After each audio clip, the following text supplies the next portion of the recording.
sitwasyon nito? Nag-umit ng pagkain. Ha? Nag-umit ng pagkain. Ilang araw to dito? 30 days. 30 days. May balon doon, oh. Sino ba yung dito? Ilabas mo na, ilabas mo na. Labas na, may bisita ka. Ang baboy raw.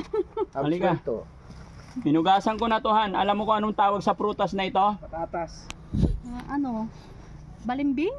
Balimbing. Oo, di ba? Kakainin natin ngayon. No? Tapos, Kailangan hindi kikisap ang mata. agoy, pwede ba yun? Oo. Matamis daw to eh. No? 1, 2, 3. Karera tayo ha. Mm. Oh, 1, 2, 3. Bakit po? Binabalatan yan eh. Ay, ganun ba yan? Ang balat niya yung gilid. Hmm. Huwag kikisap yung mata ha. Pero nalalaglag laway ko, maasim pala. Balatan muna. Hindi tinatanggal. Ganto rin ba kayo kumain, guys?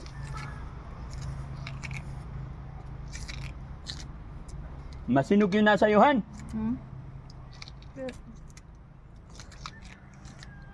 Ay, sumapasok sa ilong ko.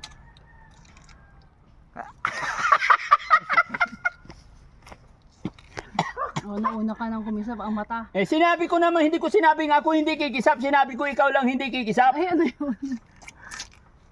Akin.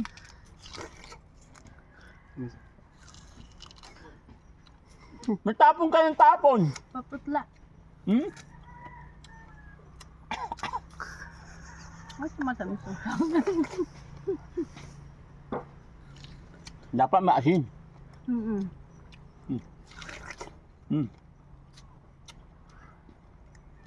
Pasok sa ilong ko yung sabaw. Katas lang kukunin natin. Ay, nakain talaga. Ha? Nakain yan. Nakain. Eh maasim eh. Hilaw to napunta sa akin kasi. Sa'yo hinog.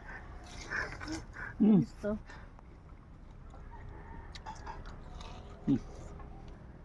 Kaya ano nga eh. Bunin mo. Gamot sa vitamins to eh. Ano sa vitamins? Hmm.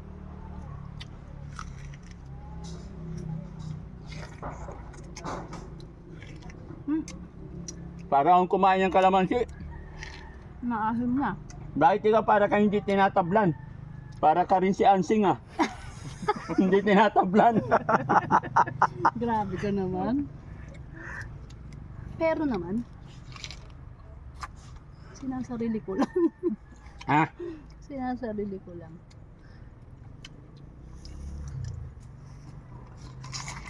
Ako na. Gutom na yan.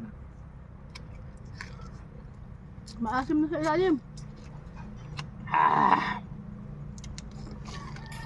Ako na. I'm winner. Ayan, ganun din ba kayo kumain ng balingbing mga kababayan? Maasim. Grabe, sa kanya matamis daw. Hindi tinatablan, no? Parang si Ansing. Ako kisap-kisap na siya, hindi. No? Halika na. Tara, bye-bye.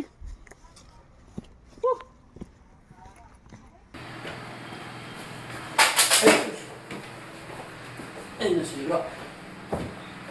Ay, lapak ko muna. Ayun. Kalaglagan na. Uy! Kumalat! Ano ba yun?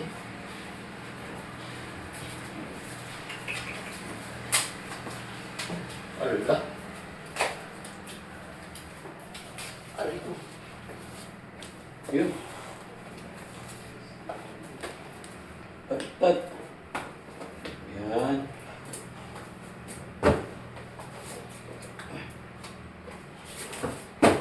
Nawala na yung belt niya.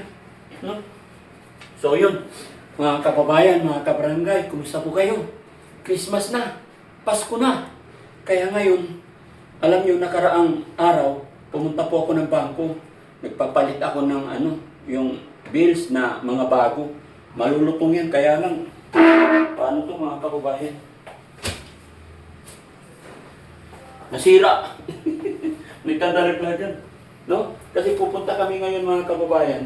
Pupunta kami sa mga subscribers natin, ng mga kababayan natin, para mamigay, mamahagi ng Christmas.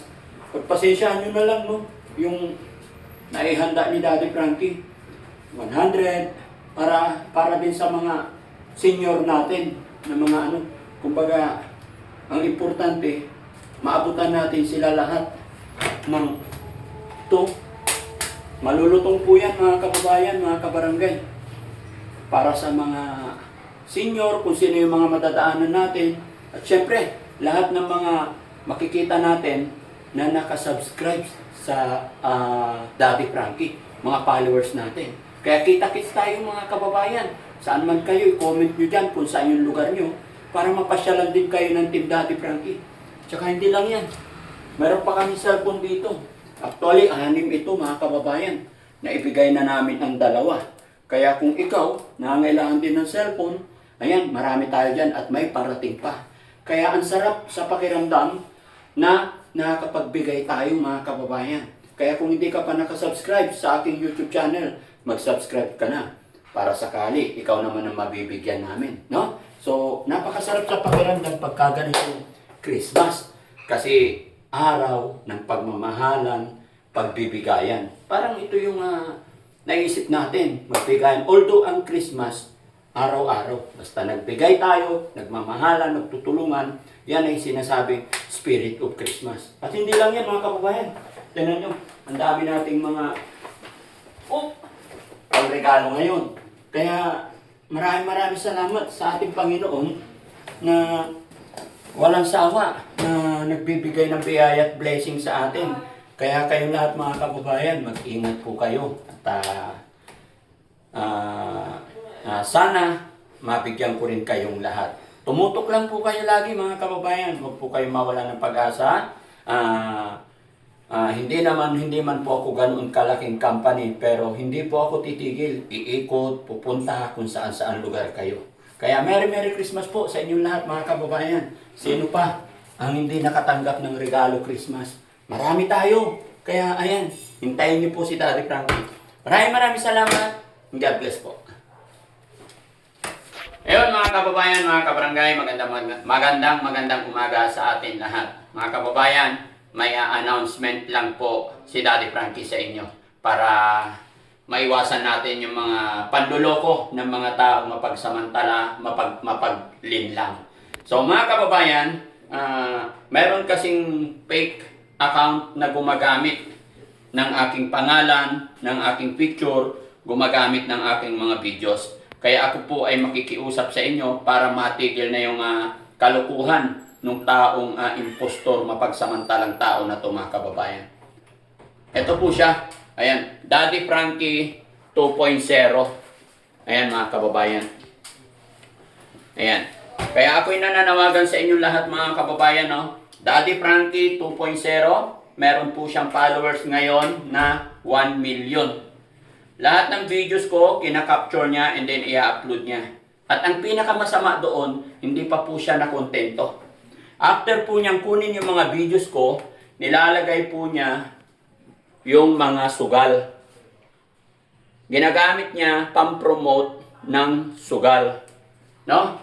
Pag pinindot nyo, makikita nyo yung link ng sugal. Yun po ang hindi magagawa ni Daddy Frankie, yung mag-promote ng sugal. Kaya mga kababayan, paki-report itong page na ito para matigil yung kalokohan niya.